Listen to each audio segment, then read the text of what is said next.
समझना पड़ेगा कि आज हमारे देश में जिस तरीके से नफरत का माहौल पैदा किया गया है, जिस तरीके से इंसान को इंसान से लड़ाया जा रहा है, यही साजिश किसी जमाने में अंग्रेज किया करते थे। अंग्रेज भारत के लोगों को आपस में लड़ाते थे, हिंदू मुसलमान करवाते थे, मंदिर मस्जिद करवाते थे और फूट डाल करके हमारे ऊपर 200 साल तक राज किया। एक बार फिर से जो लोग आजादी के आंदोलन में हिस्सा नहीं लिए, कौन फैला रहा है? पता नहीं करती हो तभी साथ में बोले तुम चलो। नहीं, मोदी अकेले उसमें शामिल नहीं है, उसके साथ वो सब लोग शामिल हैं जो आज समाज को बांटने का काम करते हैं, समाज को आपस में लड़ाने का काम करते हैं, वो सब लोग इसमें शामिल हैं। तो आप सब लोगों से मैं ये आग्रह करना चाहता हूँ, आप सब जानते हैं कि कांग्रेस पार्टी ने, भारतीय राष्ट्रीय कांग्रेस ने अंग्रेजों से लड़ करके इस देश को आजादी दिलाई।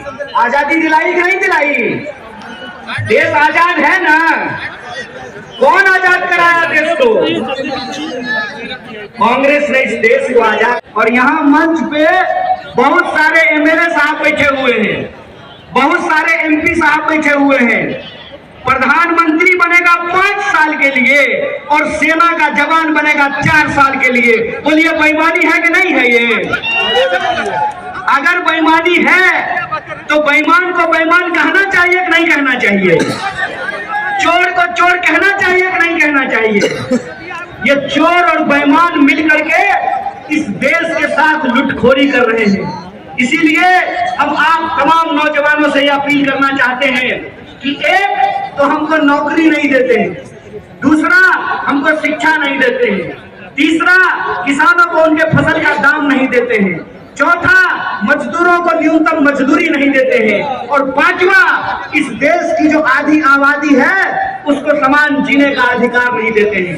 मैं पूछना चाहता हूं, डॉक्टर बाबा साहब भीमराव अंबेडकर ने संविधान बनाया, कांग्रेस पार्टी ने संविधान बनाया, और उस संविधान की ताकत यह है कि डीजीपी का वोट एक होता है ना? क्या बोलिए सिपाही जी, घबराइए नहीं, डरिए नहीं। डीजीपी का वोट एक होता है ना, और आपका भी वोट एक होता है, मुख्यमंत्री का भी वोट एक होता है, और रिक्शा चलाने वाले का भी वोट एक होता है, जूता सिलने वाले का भी वोट एक होता है। यह जो वोट का अधिकार है, इस वोट के अधिकार का हमको इस्तेमाल करना पड़ेगा। अगर वो हमारे वोट का इस्तेमाल कर रहे हैं अपने बच्चों का भविष्य बनाने के लिए, तो आपको अपने वोट का अधिकार का इस्तेमाल करना पड़ेगा अपने बच्चों का भविष्य बनाने के लिए। और आपको इस सवाल का जवाब इस देश के हुक्मरान से पूछना पड़ेगा कि आप एमपी बनिएगा 5 साल के लिए, आप मिनिस्टर बनिएगा 5 साल के लिए, आप प्रधानमंत्री बनिएगा 5 साल के लिए, और हमको सेना में दीजिएगा 4 साल का नौकरी। यह नौकरी हमको बर्दाश्त नहीं है। हमको आपको परमानेंट नौकरी देना पड़ेगा, ठेके की नौकरी बंद करनी पड़ेगी। और जिसको परमानेंट नौकरी मिला हुआ है, जिसको परमानेंट नौकरी मिला हुआ है, अगर मिल सकता है तो आपको शिक्षकों को भी पेंशन देना पड़ेगा, आपको सरकारी नौकरियों में भी काम करने वाले लोगों को पेंशन देना पड़ेगा। अगर इस देश के पूंजीपतियों का 12 लाख करोड़ कर्जा माफ किया जा सकता है, तो आपको किसानों का कर्जा माफ करना पड़ेगा, उनके फसल का पूरा दाम देना पड़ेगा। अगर इस देश में सबको न्यूनतम मजदूरी मिल सकती है, तो हम कहते हैं कि मजदूरों को भी न्यूनतम मजदूरी देना पड़ेगा।